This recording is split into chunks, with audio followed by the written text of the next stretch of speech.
बिस्मिल्लाहिर्रहमानिर्रहीम। अस्सलाम वालेकुम। मैं हूं शकील कुरेजा। आज 9 अप्रैल है 2024 और आज का दिन दो हवालों से बड़ा अहम है। एक आज का हवाला है और एक तारीखी हवाला है। दोनों पे बात करेंगे। जो आज का हवाला है वो तो है चांद रात। आप सबको हमारी तरफ से चांद रात मुबारक। और कल ईद है तो हमारी तरफ से आपको एडवांस ईद मुबारक। अल्लाह पाक आपको ढेरों खुशियाँ नसीब करे।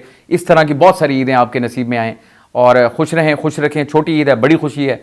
बावजूद इसके कि मुश्किल हालात हैं, लेकिन उन मुश्किल हालात के अंदर भी अल्लाह ताला की तरफ से आपको, हम सबको ये एक जो इनाम है रमज़ान के बाद मिलता है, तो बहरहाल इसको ज़रूर सेलिब्रेट करें अपने बच्चों के साथ, दोस्तों के साथ, अहबाब के साथ, सबके साथ। आपको हमारी तरफ से ढेरों मुबारक। अब आते हैं आज के जो पॉलिटिकल इशू है, उसके बगैर भी गुजारा नहीं है। आज का दिन पाकिस्तान की तारीख़ में एक बड़ा अहम दिन है। दो हवाले हैं उसके तारीख़ के एतबार से, एक पाकिस्तान तहरीक इंसाफ का और एक जो है वो पाकिस्तान की तारीख़ का जो हवाला है। दोनों के ऊपर बात करेंगे। और आज का वो दिन है जब इमरान खान साहब वज़ीर आज़म ऑफिस से रात गए, यानी 12 बजे के बाद, रात के 12 बजे के बाद, ये 9 और 10, जब 9 और 10 की दरमियानी शब थी, उस रात 12 के बाद वो प्राइम मिनिस्टर ऑफिस से गए और एक डायरी आपको याद होगा उनके हाथ में थी और वो जो उनकी पिक्चर आई वो बड़ी डैशिंग पिक्चर थी। बहरहाल वो जनाब वो तस्वीर तो आ गई, वो डायरी लेकर वहाँ से निकले थे। तो ये इसके पीछे एक पूरी तारीख़ है और ये वाक़या इटसेल्फ वो पाकिस्तान की हिस्ट्री में एक तारीख़ इसलिए है कि इमरान खान साहब पाकिस्तान के वैसे तो 22वें वज़ीर आज़म थे, लेकिन तारीख़ में पहली मरतबा कोई वज़ीर आज़म पार्लिमान से अदम एतमाद के नतीजे में जो है वो उसको हटाया गया था। उसके पीछे पूरी एक हिस्ट्री है, उसके ऊपर बात करेंगे तरतीब के साथ। मैं कोशिश करूँगा उसका एक रीकैप जो है वो आपके सामने रखूँ कि इमरान खान साहब के साथ आज से 2 साल पहले एग्जैक्ट इसी दिन उनके साथ, उनकी पार्टी के साथ सब क्या हुआ। और एक और इसमें बड़ा इंपॉर्टेंट चीज़ है, जो उस दिन जीते थे, आप नज़र भी आ रहा है और तारीख़ हम रोज़ आपको बताते भी हैं, आप देखते भी हैं, पढ़ते भी हैं। उस दिन से लेके, जो उस दिन जीते थे, उस दिन से लेके आज तक वो जीतने वाले सारे जितने भी कैरेक्टर्स थे सारे परेशान हैं। तो ये किस्मत की सितम ज़रीफ़ी कहें या इसको कुछ और नाम दें, बड़ा मुश्किल होता है नाम देना भी। देखिए, इमरान खान साहब का इल्ज़ाम था कि इस सब के पीछे इस्टेब्लिशमेंट थी, जनरल बाजवा थे, उनके कहने पर अदम एतमाद हुई, सिंध हाउस में मंडी लगी। तो इस्टेब्लिशमेंट बड़ी ऑब्वियसली परेशान है, आपको नज़र आ रहा है जो हालात बने हुए हैं। और इसके अलावा कौन कौन था पीडीएम के अंदर, मौलाना फजल रहमान साहब जो उस वक्त के हेड थे वो आज तक रो रहे हैं, उनकी हालत चेक कर लें। नवाज शरीफ साहब, उनकी पार्टी ऑब्वियसली जिसको वो हेड करते हैं, तो वो उनका हालत देख लें, क्या सूरत हाल है उनकी। और शहबाज शरीफ साहब बावजूद इसके कि वो वज़ीर आज़म है, लेकिन मुझे लगता है इस वक्त उनसे ज़्यादा परेशान कोई भी नहीं होगा। और पीपल्स पार्टी की हालत भी देख लें। तो ये इस तरह जितनी भी जमातें थी, ये किस्मत की सितम ज़रीफ़ी मैं इसको कह सकता हूँ कि उस दिन से लेके, हालांकि वो जीतने वाले थे, वो फाते थे, उसके बावजूद वो परेशान हैं। और मुझे ऐसा नहीं लग रहा कि अनकरीब उनकी कोई परेशानी कम होगी, उसमें बतदरीज इजाफा होता हुआ नज़र आ रहा है। तो मैं आता हूँ आज के जो तारीख़ी दिन है उसकी जो पस मंज़र था और जो उसका पेश मंज़र था, यानी कि 9 अप्रैल इटसेल्फ, यानी जो आज की रात थी 9 और 10 वाली, वो एक ऐसी ड्रामाई रात थी मेरे पॉलिटिकल करियर में। कुछ ये जो मेरा सहाफ़ती करियर है पॉलिटिक्स को कवर करते हुए, कुछ ऐसे वाक़यात हैं जिनके नक्श जो है शायद वो कभी भी मदहम ना हो। तो ये वो रात थी जब पूरी कौम बिलअमूम और मीडिया और रेड जोन बिलखुसूस पूरी तवज्जो का मरकज़ बने हुए थे। आनियाँ जानियाँ लगी हुई थी और नेशनल असम्बली का इजलास चल रहा था, वहाँ पे धुआंधार तकरीरें हुई, पूरा दिन इजलास चला, सुबह 10 बजे शुरू हुआ और वो रात 12 बजे के बाद तक चलता रहा। उस सारी सूरत हाल के अंदर क्या कुछ हुआ था और वज़ीर आज़म ऑफिस के अंदर क्या कुछ हो रहा था और रेड जोन के अंदर, यानी बिल्डिंग्स के बाहर जो हमारी आइनी बिल्डिंग्स हैं, सुप्रीम कोर्ट हो गई, पार्लियामेंट हो गई, उसके साथ सेनेट हो गया, तो इलेक्शन कमीशन हो गई, इन सब के बाहर क्या हो रहा था वो भी एक पूरा मंजर था। पुलिस भी थी, रेंजर्स भी थी और मामला यानी अजीब व गरीब सूरत हाल, कैदी वैन्स भी वहाँ पर मौजूद थी। तफसील के साथ अगर इसको मैं नरेट कर सकूँ तो सूरत हाल ये बनी थी कि इमरान खान साहब के ख़िलाफ़ अदम एतमाद जो है पार्लियामेंट में जमा करवा दी गई और अदम एतमाद के बाद उसको अवर्ट करने के लिए पाकिस्तान तहरीक इंसाफ की जानिब से जो उस वक्त के डिप्टी स्पीकर थे कासिम सूरी साहब, उन्होंने एक दिन इजलास के दौरान वो लेटर जो था उनके हाथ में, जो उन्होंने लहराया और उसको बुनियाद बनाकर और कहा कि वो साइफर है और ये एक साजिश है और हम उस साजिश के तहत ये अदम एतमाद आई है, तो हम इस साजिश को कामयाब नहीं होने देंगे। तो उन्होंने इजलास को जो था मुलतवी कर दिया। अब आइन उसके ऊपर बड़ा वाज़ेह है। आइन ये कहता है कि अगर तहरीक अदम एतमाद आ जाए और वो जमा हो जाए तो उसके 21 दिन के अंदर उस पर फैसला होना मैंडेटरी है, हर सूरत फैसला होता है उसके ऊपर। और दूसरी जो पाबंदी है वो ये कि जब तक उसका फैसला ना हो जाए उस वक्त तक आप पार्लियामेंट, यानी वो नेशनल असम्बली का इजलास जो है उसको मुलतवी नहीं कर सकते। लेकिन इनकी जानिब से इजलास को मुलतवी किया गया अदम एतमाद की कार्रवाई को मुकम्मल किए बगैर।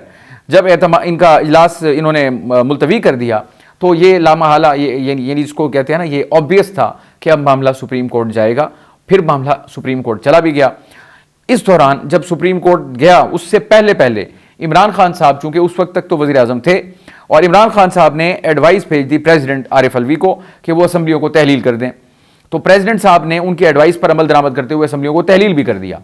यानी कि उस वक्त सूरत हाल ये बन गई थी कि हुकूमत ख़त्म हो गई, असम्बलियाँ तहलील हो गई, लेकिन जितने भी आइन और कानून को समझने वाले लोग थे, वो पॉलिटिकल हों या लॉ फ्रेटर्निटी से हों, उन सबको पता था कि ये गलत हो रहा है। ना तो आप इजलास को मुलतवी कर सकते हैं और ना ही आप इस तरीके, जब अदम एतमाद आ जाए तो उसके बाद आप असम्बली को भी तहलील नहीं कर सकते, आप असम्बली तोड़ नहीं सकते। ये प्राइम मिनिस्टर का जो इस्तेहकाक होता है समरी भेजने का, वो भी ख़त्म हो जाता है, सलब हो जाती है वो ताकत, जब तक कि अदम एतमाद का फैसला ना हो जाए। तो दो यहाँ पे आइनी खिलाफ वर्जियाँ की गई पाकिस्तान तहरीक इंसाफ के जो उस वक्त के डिप्टी स्पीकर थे कासिम सूरी साहब, एक उनकी जानिब से और एक prime minister and president Arif Alvi उनकी जानिब से। डिप्टी स्पीकर साहब ने क्या किया, उन्होंने इजलास को मुलतवी किया जो वो नहीं कर सकते थे, और प्राइम मिनिस्टर ने क्या किया, समरी भेज दी असम्बली को तहलील करने की, और सदर आरिफ अलवी साहब ने असम्बली को तहलील कर दी जो कि वो नहीं कर सकते थे उस वक्त। बहरहाल उनकी जानिब से कर दी गई। फिर मामला सुप्रीम कोर्ट चला गया और सुप्रीम कोर्ट का वो अलमारूफ 3 रुकनी बेंच जो था, उसमें वो तीनों जजेस भी शामिल थे, वैसे तो वो 5 रुकनी बेंच था। तो बेंच ने फिर फैसला किया, उसने कहा जी ये जो इजलास मुलतवी किया गया ये भी गलत था, उस फैसले में कहा गया, और वो यानी ये गलत था और इजलास दोबारा होगा और वहीं से होगा जहां पे वो ख़त्म हुआ था। फिर वो जो फैसला था वो बड़ा इंटरेस्टिंग था। एक उसके अंदर फिर कैटेगोरिकली कह दिया गया, एक इजलास मुलतवी जो किया गया वो गलत था, वो दोबारा होगा, उसी जगह से शुरू होगा और अदम एतमाद के ऊपर कार्रवाई होगी।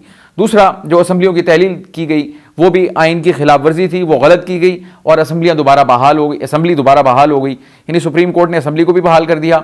इजलास भी वहीं से शुरू होगा, ये हुक्म था जहाँ वो ख़त्म हुआ था, और ये जो अदम एतमाद है इसके ऊपर कार्रवाई बढ़ाई जाएगी। और उस फैसले के अंदर मैं भी बड़ा हैरान था, बड़े कम फैसले ऐसे होते हैं सुप्रीम कोर्ट की जानिब से जिसके अंदर जो हुक्म है वो टाइम लाइन्स के साथ था। उसमें टाइम लाइन्स बाकायदा दी गई थी, टाइम भी दिए गए थे कि इतने बजे इजलास शुरू होगा और ये इस डेट को शुरू होगा, इस दिन शुरू होगा और इतने बजे शुरू होगा। बहरहाल वो दिन आ गया फिर, और उसके बाद इजलास शुरू हुआ सुबह 10 बजे। तो उस वक्त पूरी कौम और पूरा मीडिया और पूरा इस्लामाबाद और बिलखुसूस रेड जोन, हर जगह के ऊपर एक ही मामला था कि अब क्या होगा, अब क्या होगा। सूरत हाल बड़ी अजीब, जैसे जैसे टाइम गुजरता गया, और टाइम कैसे गुजरा, पाकिस्तान तहरीक इंसाफ की जानिब से जो उनके अरकान थे उन्होंने तकारीर का सिलसिला शुरू किया। तवक्को सबको ये थी कि क्योंकि सुप्रीम कोर्ट का ऑर्डर मौजूद है तो स्पीकर साहब जो हैं वो इसके ऊपर मामले को कार्रवाई करेंगे और आगे बढ़ाएंगे इसको, लेकिन उनकी जानिब से ऐसा नहीं किया गया और तकारीर का वो सिलसिला शुरू हुआ जो रात के 12 बजे तक जारी रहा।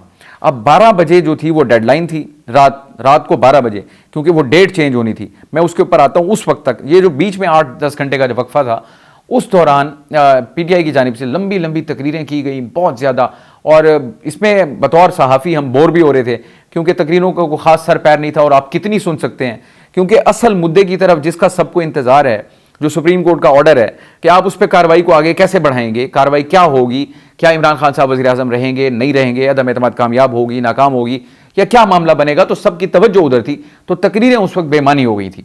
बहरहाल वो सिलसिला चलता रहा। तकारीर का असर हो गई, मगरिब हो गई, इशा हो गई, इशा के बाद 9 बज गए, 10 बज गए, मामला जूं का तूं रहा। जब बजे 10, उसके बाद फिर हलचल शुरू हो गई। हलचल क्या शुरू हो गई, प्राइम मिनिस्टर ऑफिस के अंदर आनियाँ जानियाँ उनमें इजाफा हो गया। सहाफ़ी भी आ रहे थे, मुतादिद सहाफ़ी हैं हमारे सीनियर्स जो हैं, उसमें एक तो जनाब अरशद शरीफ साहब थे, इमरान रियाज साहब थे और मुईद पीरज़ादा साहब थे। इसके अलावा एक खातून सहाफ़ी हैं फरिया इदरीस साहिबा, वो थी। फिर इसके अलावा मैं कुछ भूल रहा हूँ नाम, तो बहरहाल वो चंद लोग थे जो इमरान खान साहब के करीबी थे, जो मेरा ख्याल है जिनके ऊपर उनको एतमाद था। तो उनको वहाँ पे बुलाया गया, वो वहाँ पहुँचे। DSNGs की भरमार थी वहाँ पे, रिपोर्टर्स की भरमार थी वहाँ, और जो अंदर से यानी मामला थे वो तो कम खबरें आ रही थी, बीपर की शक्ल में आ रही थी, वो रैंडम थी, उनका अहाता करना बड़ा मुश्किल काम है, लेकिन बहरहाल खबरें आ रही थी। और उस वक्त तवक्को ये की जा रही थी कि हो सकता है वो सहाफ़ियों को साइफर दिखाएं। और एक और इम्पॉर्टेंट चीज़ वहाँ पे हुई थी, प्राइम मिनिस्टर इमरान खान साहब जो हैं उनको जो शकूक व शुबहात थे वो इस हद तक थे कि वो जो मीटिंग्स कर रहे थे या गुफ्तगू कर रहे थे, वो उन कमरों से बाहर निकल के, PM ऑफिस के कमरों से बाहर निकल के लॉन के अंदर और साइड्स पर दरख्तों के इर्द गिर्द कहीं वो इस तरह गुफ्तगू कर रहे थे, क्योंकि उनको खदशा था कि कमरे जो हैं वो बग हो सकते हैं। और आप इससे अंदाज़ा लगाएं कि जिस चीज़ को रिकॉर्ड होने से इमरान खान साहब डर रहे थे, यानी वो बातें कितनी इंपॉर्टेंट थी जो इमरान खान साहब नहीं चाहते थे कि अगर वो बगिंग वहाँ हुई हुई है तो वो ये रिकॉर्ड का हिस्सा बने, यानी वो ख़ास बातें ही होंगी जिनको वो मंजर आम पे नहीं लाना चाहते थे या वो उनको पोशीदा ही रखना चाहते थे, सिवाय उन लोगों के जिनसे वो डिस्कस करना चाह रहे हैं कि उनको पता हो, उसके अलावा किसी को पता ना हो। तो उस वक्त सूरत हाल जो एतमाद की थी वो ये थी। फिर कुछ और वक्त गुजरा और मामला सुप्रीम कोर्ट खुलना शुरू हो गई, लाइट्स ऑन हो गई, स्टाफ पहुंचना शुरू हो गया। फिर उसके बाद खबर आई कि हाई कोर्ट इस्लामाबाद की जो है वो भी खुल रही है, वहाँ का भी स्टाफ पहुंच रहा है। तो ये एक नई खबर आ गई बीच में, यानी क्या ऐसा क्या होने जा रहा है। फिर उसके बाद कुछ देर खबर आई जनाब पुलिस जो है उसकी भारी नफरी रेड जोन के अतराफ मौजूद है और सिक्योरिटी जो है वहाँ बीफअप कर दी गई। जो एंट्री एग्जिट पॉइंट्स थे रेड जोन के, वहाँ पे बहुत ज़्यादा सिक्योरिटी बढ़ा दी गई। फिर कुछ देर बाद खबर आ गई जनाब कैदी वैन्स जो हैं वो भी पहुंचा दी गई हैं। कैदी वैन का एक पस मंजर भी था, वो आपको याद होगा। तो बहरहाल वहां जब कैदी वैन्स आई तो इसके ऊपर यानी ये एक खबर थी उस वक्त कि कैदी वैन्स को यहां पे लाने का क्या मतलब है, यानी कुछ ऐसा होने जा रहा है कि जिसमें गिरफ्तारियां भी हो सकती हैं। उस वक्त अब जो बुनियादी नुकता था, मैंने 2 दिन पहले भी गुजारिश की और वो गुजारिश इस तरह की थी कि इमरान खान साहब ने अभी रिसेंटली जो अडियाला जेल में गुफ्तगू की तो उन्होंने एक जुमला कहा था। उन्होंने कहा कि मैं जनरल बाजवा को हटा सकता था लेकिन मैंने उनको नहीं हटाया। तो मेरे जहन में ये बात आई कि उस रात जो मैं अब जिस पॉइंट पे आना चाह रहा था, उस वक्त एक सबसे बड़ा खदशा जो था वो ये पैदा हो गया था। जितने सहाफ़ती हल्के थे, of the record, on record, इस किस्म की गुफ्तगू जो है वो जोर पकड़ गई थी कि इमरान खान साहब शायद उस वक्त के आर्मी चीफ जनरल बाजवा को डी नोटिफाई कर दें। तो अदालतों का खुलना भी शायद उसी जुमरे में था कि अगर ये ऐसा करते हैं तो ये एक बहुत बड़ा बहरान पैदा हो जाएगा। क्योंकि इससे कबल आपको याद होगा नवाज शरीफ ने यह किया था 99 में। वो जनरल मुशर्रफ जब हवा में थे, उनका तैयारा श्रीलंका से वापस आ रहा था और इधर नीचे इन्होंने नया आर्मी चीफ भी लगा दिया और उसके बाद जनाब फिर बगावत हो गई। फिर क्या कुछ हुआ वो आपको याद है। और फिर 9 साल जो थे वो चले गए, नवाज शरीफ साहब भी चले गए और मुल्क के जो जमहूरी 9 साल थे वो भी लपेट दिए गए। बावजूद इसके कि उन्होंने इलेक्शन करवाया 2002 का, और कैसे हुआ, काफली कैसे बनी, वो बहरहाल एक हिस्ट्री है। तो अगर वो आर्मी चीफ को हटाते तो सूरत हाल वहाँ पे कशीदा हो सकती थी। ये बड़ी इस चीज़ की स्ट्रॉन्ग फीलिंग उस रात मौजूद थी कि शायद इमरान खान साहब ये कदम उठा लें। क्योंकि इमरान खान साहब के बारे में कहा जाता है वो अनप्रेडिक्टेबल हैं, कि उनको प्रिडिक्ट नहीं किया जा सकता किस वक्त वो क्या कर दें। यानी चलें एक मैं सॉफ्ट लाइटर नोट पे कह देता हूँ कि अनगाइडेड मिसाइल हैं, वो कहीं भी जाके बच सकते हैं, उनका पता कुछ नहीं चलता। तो वो बेखौफ आदमी हैं, वो जो भी काम करते हैं नताइज की परवाह नहीं करते। तो उनकी पर्सनैलिटी को मद्देनजर रखते हुए ये खदशा जो था वो जोर पकड़ रहा था कि कहीं वो ऐसा स्टेप ले ना लें। यानी आप इमेजिन करें सूरत हाल क्या चल रही है। नेशनल असम्बली का इजलास चल रहा है, सुप्रीम कोर्ट की डेडलाइंस मौजूद हैं, डेट चेंज होने वाली है, जो असल काम था वो नहीं हो रहा, बाकी तकरीरें हो रही हैं।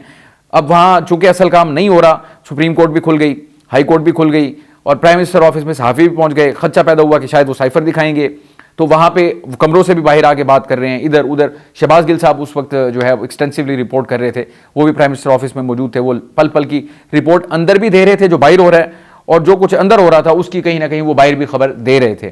तो बहरहाल वो एक बड़ी ऐसी रात थी, वो आज ही की रात थी।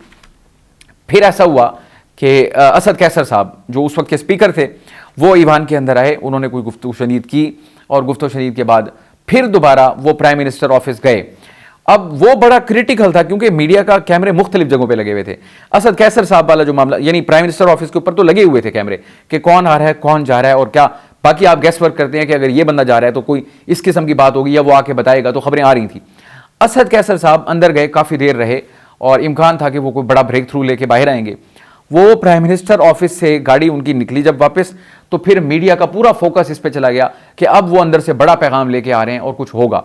वो आगे जब पार्लियामेंट के यानी नेशनल असेंबली के गेट पे पहुंचे, गेट पे पहुंचने के बाद दोबारा उनको बीच में कॉल आ गई, उनको फिर वहां से वापस जाना पड़ा प्राइम मिनिस्टर ऑफिस, और वो फिर वापस प्राइम मिनिस्टर ऑफिस चले गए।